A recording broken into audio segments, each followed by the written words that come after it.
And now, ladies and gentlemen, we're back in business with a modded showdown between the Chaos Dwarves and the Truthsayers of Albion. So my army is going to be led by Drazhoath the Ashen, who I believe is a caster lord. However, I did forget to bring the magic in this game, so he's just going to be a glorified combat lord who is actually pretty tanky. 120, 60, 60. He also has 450. Definitely no joke. So yes, this is the glorious Chaos Dwarf army, and now we face off against the Dark Lord Falcon, who shall be leading the Truthsayers of Albion.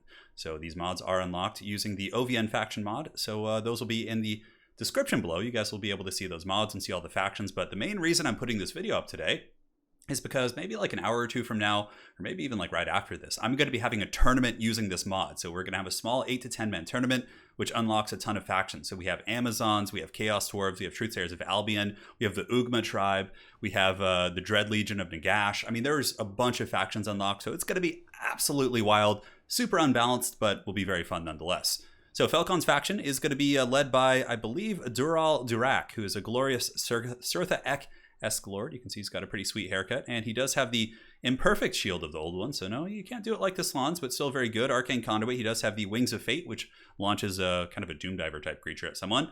A Blessing of Valor, he does have the Call of the Fen, so he can summon the Fen Beasts, which are kind of like Rotting Prometheans, pretty strong for sure. And the Mist of Albion, oh, that's actually nice. Wow, your entire army gets 20% missile resist. That's really, really good.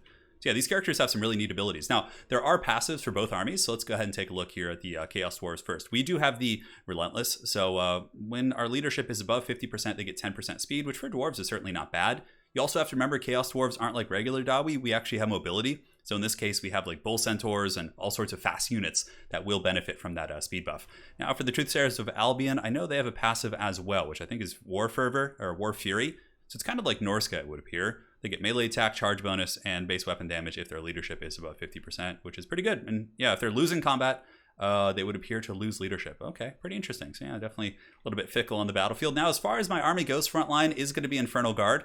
And these are the kind of Longbeard equivalent for Chaos Dwarves. Granted, a little bit tankier and also a little bit more expensive. They cost about 1,000 gold, give or take. So they're pretty solid. Now in the back, we have our equivalent of the Slayers, which are going to be the Acolytes of Hashut. These are anti-large armor-piercing specialists, which do magic damage. And yeah, basically, I figured, you know, he's the Truthsayers of Albion, which is kind of a swamp fen type faction that he would have some monsters. So I wanted to bring some Acolytes of Hashut. We got Drazhoath the Ashen. We do also have some Kadai Destroyers. These guys are anti-infantry armor-piercing specialists, which have Discourage and Burnt Effect, and they also do have the Blazing Body. So there's tons of like cool synergies with Chaos Dwarves. You can make people weak to fire and then, you know, nuke them with your crazy artillery, which I didn't bring because I wasn't sure. I thought Falcon would do a rush, so I wanted to kind of meet him in a rush as well. So we have Goblin Slaves, Hobgoblin Cutthroats here. Chaos Dwarves and lore obviously do have that kind of a culture. You can have like goblins and orcs working for you basically. So in the back, we do have the Bull Centaurs Bahal. These are the elite Bull Centaurs. Not the most elite, but they're pretty close. They have anti-large AP, pretty quick at 84 speed, and also, yeah, decent combat stats to boot. So for Falcon's army, oh, how could I forget, man? I have the glorious Iron Demon War Engine. So it's the Chaos Dwarf steam tank. You can see the cool insignias on the side. Very, very neat. And this thing's pretty OP for sure. It has some really crazy damage. You can see one shot, it shoots kind of like the steam barrage. It was able to do some nuking damage here on the Anabar Horse Warriors. So these are Marauder Horsemen, basically the equivalent here for this faction. Like you saw, the Lord, Dural Durak, and some of the monsters they have is they have the Fen Hulk. So the Fen Hulk is he's a big boy for sure. Great combat stats, 470, and as far as his abilities go, he improves your winds of magic. He Embodiment of Albion. So okay, so he can slow down anything that isn't flying, and he does also have a leadership buff as well. And let's see, he's got a construct. He's demonic as well, and okay, he's got all kinds of crazy traits, man. Front line's going to be Albion Warband, so these are just kind of the... I don't think these are the Woad Warriors. I don't know if he brought any of the more elite ones, but the Warband is just like kind of Marauder troops. They have really good melee attack, though, 38 actually. He's got Huntresses in the back. He does have the Druid Neophytes. These guys are really cool, actually. So these are like Druidic warriors, but they have bound spells, like Sisters of Thorn. So they have Shield of Thorns. They do also have Awakening of the Wood. Woad Paint, so they give a physical resistor to nearby units. War Fury, and also, yeah, all kinds of cool stuff. And here's the Huntresses as well. Huntress is quite cool. You can see they're kind of modeled after Wood Elves, but they have the Fey Enchantress's face and have obviously been given some war paint. Fen Beasts on the side, just mini versions of those bad boys. He does have the Albion Stone Thrower in the back. And that appears to be it. So let's get this party started, guys, and see if the Chaos Dwarf Legion can march down the Truthsayers of Albion. So I've been having quite a bit of fun with this mod. I think, like, you know, in the downtime in between, Obviously, waiting for DLCs, it can be kind of a fun thing. So I will be doing some tournaments for this, and if you guys like enjoy watching the stream and everything and want to have a big open tournament using this mod, we can. Granted, it's very imbalanced. There's some factions which are just god-awful. There's some which are really good. But, I mean, you know, like the Halflings, for example, have some fun units, but in my experience, they're pretty bad compared to, like, the Chaos Dwarves and these other factions here. But, you know, they can still win, right? They have a pretty diverse roster. So here comes the Steam Tank Blast doing huge damage here against the Albion Warband. Now on the flank, we do have the Lord charging in. So Durak charges in. Falcon Ben summons some Fen Beasts to block me up. And I do send in the Hobgoblin Cutthroats to kind of go fisticuffs and fight these guys here. So they're trying their best, man. They're scrapping good here. The Bull Centaurs Bahal have also been sent in. And the Lesser Shield of the Old Ones, or the Imperfect Shield of the Old Ones, has also been popped in right here. So Falcon's army is going to be getting a nice little buff right there. And Durak is ready to party, man. On the other side of the battlefield, I do have the Bull Centaurs kind of harassing around. I thought about taking a fight with the Fen Beast since I have anti-large and AP, but I looked at their stats and I was a little bit kind of precarious about that. Made me a little bit nervous. But the fight's still going here. I do also send in the Acolytes of Hashut. You can see the Acolytes are really good in there, and you know, they got the anti-large and the armor piercing. Very low model count, crazy low HP also. The Acolytes of Hashut only have like 2,000 something HP, but they hit really, really hard. And if they're in sustained combat, they should be able to put up a good fight there, considering they have like crazy good stats as well. So the fight is on. Durak, I believe is his name, is able to pull back here. And really nice Fen Beast summon. Falcon able to trap me in place and potentially bait me in for some blobs. For the rest of the army, just kind of taking a very patient approach. You can see here the Infernal Guard in the front are just waiting. The Steam Tank is just delivering brutal damage. And I decide to send in my Goblin Slaves just to get mucked up there in the front and do some fighting. So here's the Acolytes of Hashut charging in, going to fight the Horsemen. And over here we do have the fight between some Infernal Guard, who I did send in to kind of obstruct the charge. And now the Bull Centaurs are going to be coming in as well. So the Infernal Guard, very good against these type of troops. The Woad troops, I don't think Falcon brought a ton of AP aside from his monsters, so I figured if I can kill the monsters, I'll be in okay shape. But balance of power is still pretty even. Granted, in a lot of these modded games, the balance of power is really inaccurate and kind of all over the place because certain units just have weird weights and whatnot. Kadai Fireborn, I'm just kind of leaving them in the middle, waiting as a sweeper unit. He still didn't commit a lot of his army, so I wanted to kind of see where he was going before I move in. I felt like I did have the better fight going on over here. The Infernal Guard and, you know, Drazhoath the Ashen getting in there and fighting and doing a pretty good job, and the Acolytes of Hashut have been able to grind out and outlast the summons. But here we have the glorious Infernal Guard fighting the Fen Hulk, and here we have the Infernal Guard also fighting against some of these boys, the Druid Neophytes, and that should be good for me. I don't know if the Neophytes have good AP values. They don't. They also do magic damage, though Chaos Dwarves don't have the magic resist, it looks like. They just have the fire resist instead, so not going to be as big of a deal. But the Neophytes do have good stats, I guess. 32, 51 weapon strength, and they also have the magic to buff themselves, but I still think the Infernal Guard will probably win that matchup there.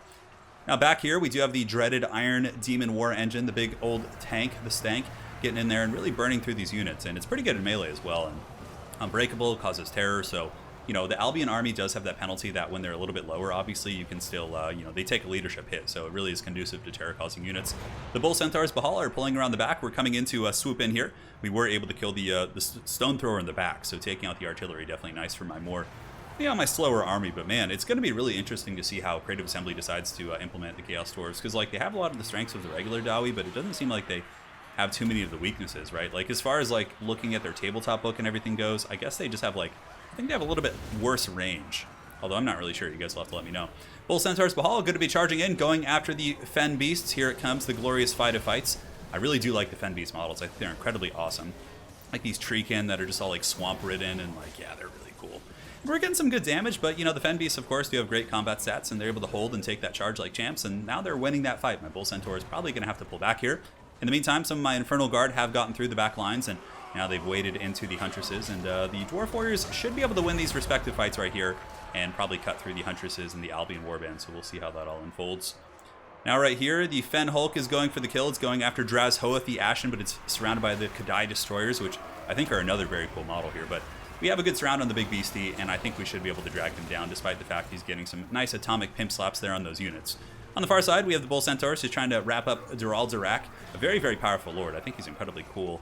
You can see a charge bonus of 119, 455, you know, weapon strength with a good melee attack. He's like one of those chariot lords that, yeah, and you can see there the missile attack he uses. But the Fen Hulk, it kind of does what I think the, what is it called? What is that dreaded thing?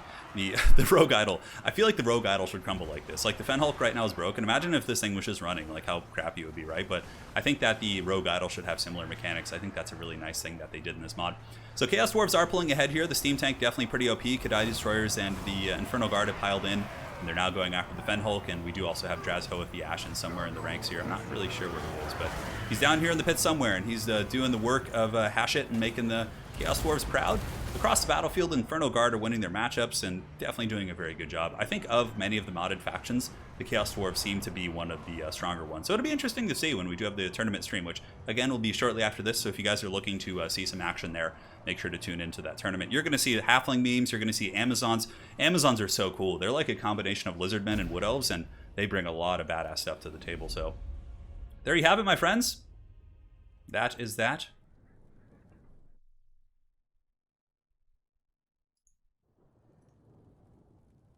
And now we can take a look here at the final screen. You can see that the Goblin Slaves didn't do too much, but the Infernal Guard held really well. Acolytes of Hashit didn't get too many kills, actually, because they were kind of fighting monsters the whole time. But yeah, the Iron Demon War Engine is insanely powerful. And you can see here the Bull Centaurs of Bahal and Kadai Fireborn. It's definitely a pretty strong roster. And yeah, for Falcon's army, I think, obviously, we're just messing around. So, like, they do have some decent AP options, but I think not having a lot of AP in the front line definitely hurt them against the Infernal Guard. Those guys are pretty meaty for sure, but it's a really, really cool set of mods. And again, there will be a link in the description below to the mod, which is the OVN, and it has factions for all sorts of stuff. So on that note, let's go ahead and take a look here. I'll show you guys. We have some crazy, crazy replays. I had an Araby one that was just off the hook.